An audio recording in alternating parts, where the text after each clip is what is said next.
खूबसूरती के मामले में नंबर वन, एक्टिंग के मामले में नंबर वन, 90s की दशक की ये अदाकारा जिनका हर हीरो दीवाना था और उनके साथ काम करना चाहता था। हम बात कर रहे हैं खूबसूरती की मुहूर्त दिव्या भारती की। उस दौर में दिव्या भारती ने सभी एक्ट्रेस के करियर की दुकान बंद करवा दी थी। उनकी बोलती आंखें, दिलकश अंदाज और शानदार अदाकारी ने बहुत कम समय में ही लोगों को अपना दीवाना बना दिया। जी हाँ, आज हम बात करेंगे उस एक्ट्रेस के बारे में जिन्होंने कम उम्र में बिल्डिंग से छलांग लगा दी थी। उनकी मौत के बाद कई लोगों का तो ये कहना था कि उनकी हत्या हुई है। तो आखिर क्या हुआ था 5 अप्रैल की उस जालिम रात को, कैसे हुआ ये सब आज के इस बिस्को टीवी की वीडियो में ये मिस्ट्री से उठाएंगे हम पर्दा। 5 अप्रैल 1993 की बात करने से पहले आइए थोड़ा उनके बारे में विस्तार से जान लेते हैं। दिव्या भारती को पहले से शौक था फिल्मों में काम करने का। दिव्या भारती ने अपनी फिल्मी करियर की शुरुआत बचपन से ही कर दी थी। आपको शायद मालूम ना हो, जब Divya Bharati pin up modelling assignment कर रही थी तब उन्होंने रोमांटिक एक्शन बॉब बिल्ली राजा, जो की तेलुगु भाषा मूवी थी, इस फिल्म में वेंकटेश के साथ वो लीड रोल में नजर आई थी।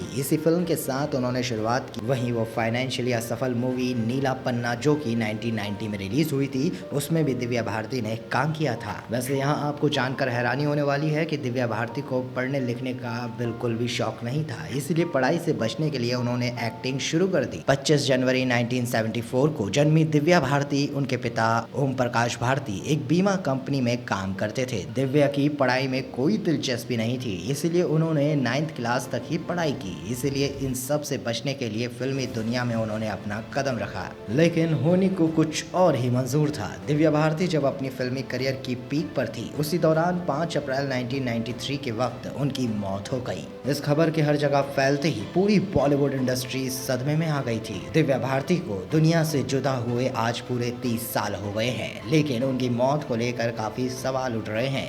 दिव्या भारती की केस मिस्ट्री नहीं सुलझ पाई और आखिर में मुंबई पुलिस ने हादसा मानकर केस बंद कर दिया। लेकिन सब ये जानना चाहते हैं कि 5 अप्रैल की वो काली रात को ऐसा हुआ क्या था। दोस्तों, मीडिया रिपोर्ट्स कहती है कि उस दिन दिव्या भारती चेन्नई से अपने घर मुंबई आई थी, क्योंकि दिव्या को काफी फिल्मों के ऑफर्स आ रहे थे। इसलिए दिव्या को एक फिल्म की शूटिंग के लिए हैदराबाद जाना था, लेकिन पैर में लगी चोट की वजह से दिव्या ने अपनी शूटिंग टाल दी थी। बताया तो ये भी जाता है कि दिव्या के घर उस दिन फैशन डिजाइनर नीता लुल्ला और उनके पति पहुंचे थे। उसी रात उन तीनों ने मिलकर साथ बैठकर शराब पी थी। वहीं उन तीनों के अलावा घर पर दिव्या भारती की मेड भी थी। दिलचस्प बात तो ये है कि अपनी मौत वाले दिन ही दिव्या ने मुंबई में अपने लिए नया 4 BHK का फ्लैट खरीद लिया था और डील फाइनल भी कर दी थी। फ्लैट लेने की खुशखबरी अपने भाई कुणाल को भी उन्होंने दी। चेन्नई से शूटिंग कर लौट दिव्या को क्या पता था कि वो दिन उनका आखिरी दिन होगा। रात के करीब 10 बजे होंगे। मुंबई के पश्चिम अंधेरी वर्सोवा में तुलसी अपार्टमेंट के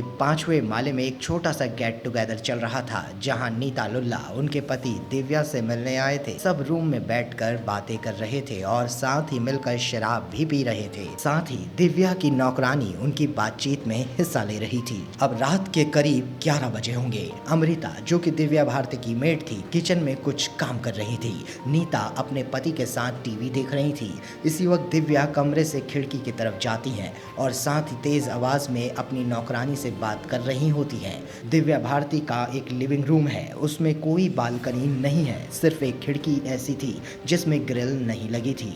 खिड़की के नीचे की साइड पार्किंग एरिया, जहां गाड़ी खड़ी रहती है, लेकिन उस वक्त वहां कोई गाड़ी भी नहीं खड़ी थी। वहीं खिड़की की तरफ दिव्या भारती सही से खड़े होने की कोशिश कर रही थी कि अचानक उनका पैर फिसल गया और दिव्या सीधे नीचे जमीन पर जा गिरी। 5वें माले से गिर के दिव्या पूरी तरह खून से लथपथ हो गई थी। उन्हें तुरंत कूपर हॉस्पिटल ले जाया गया, लेकिन थोड़ी देरी की वजह से दिव्या ने इमरजेंसी वार्ड में ही दम तोड़ दिया। उनके जाने के बाद एक्ट्रेस पति साजिद नाडियावाला पर आरोप लगने लगे, लेकिन किसी को नहीं पता था कि दिव्या की मौत आखिर कैसे हुई। 5 साल तक चले इस इन्वेस्टिगेशन में पुलिस को जांच में कोई ठोस वजह नहीं मिली। नतीजन पुलिस को नशे की हालत में गिरने का कारण बताना पड़ा। अब ये गुत्थी यानी कि जो मिस्ट्री है, ये सुलझ नहीं पाई कि ये हत्या थी या आत्महत्या, क्योंकि सवाल ये था कि अगर वो दुखी थी तो उन्होंने नया घर क्यों लिया। जिनको सभी फिल्मों के ऑफर्स मिल रहे हो, लोगों का प्यार मिल रहा हो, वो भले आत्महत्या क्यों करेगी। की। दोस्तों, अब जो भी हो,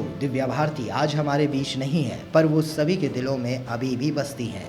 आपको दिव्या भारती की कौन सी मूवी सबसे ज़्यादा पसंद आई है, हमें कमेंट करके ज़रूर बताइएगा। साथ ही बिस्कुट टीवी के चैनल को सब्सक्राइब जरूर करें, वीडियो को लाइक करें और ज़्यादा से ज़्यादा शेयर करना ना